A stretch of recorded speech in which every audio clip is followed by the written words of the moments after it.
ಮತ್ತೆ ಸಿಗಲ್ಲ ಒಳಗೆ ಹೋಗೋಣ ನಾವು.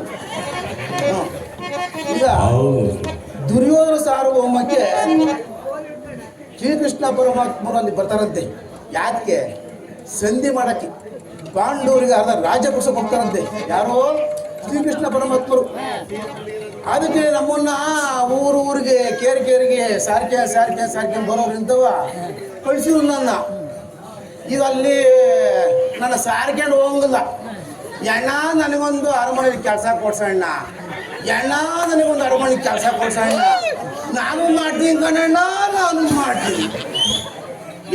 ಹೇಳಿದ್ದೆ ಅಪ್ಪ ತಡಿಯೋ, ನನಗೆ 6 ತಿಂಗಳ ಸಂಬಳ ಕೊಟ್ಟು ದುರ್ಯೋಧನ ಮಹಾರಾಜ ನಿನಗೆ ಹೆಂಗೆ ಕೊಡ್ತಾನೆ ಕಾಣೆ, ಕೇಳ್ಕೊಂಡು ಯಾವ್ದು ಹಿಂಗೆ ಹೇಳ್ತೀನಿ ತಡಿಯಪ್ಪ ಅಂದೆ.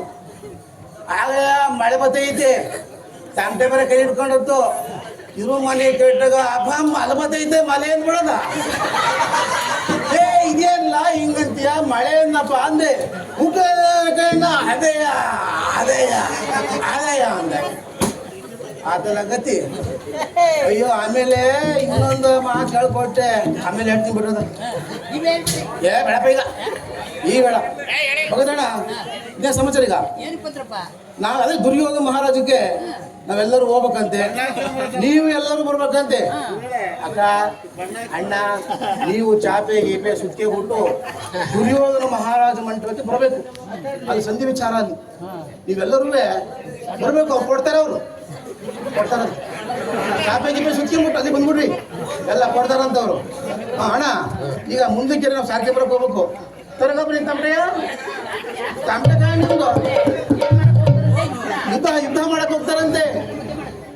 ದುರ್ಯೋಧನರು ಮುದ್ದೆ ಕಟ್ಟಕ್ ಹೋಗ್ತಾರಂತೆ. ಅಲ್ಲಲ್ಲ, ಯುದ್ಧ ಮಾಡಕ್ ಹೋಗ್ತಾರಂತೆ. ಪಾಂಡವರು ಸುದ್ದಿಯ ನೋಡೋಣ ಅದು ಹೆಂಗ್ ಯುದ್ಧ ಮಾಡ್ತಾರೆ.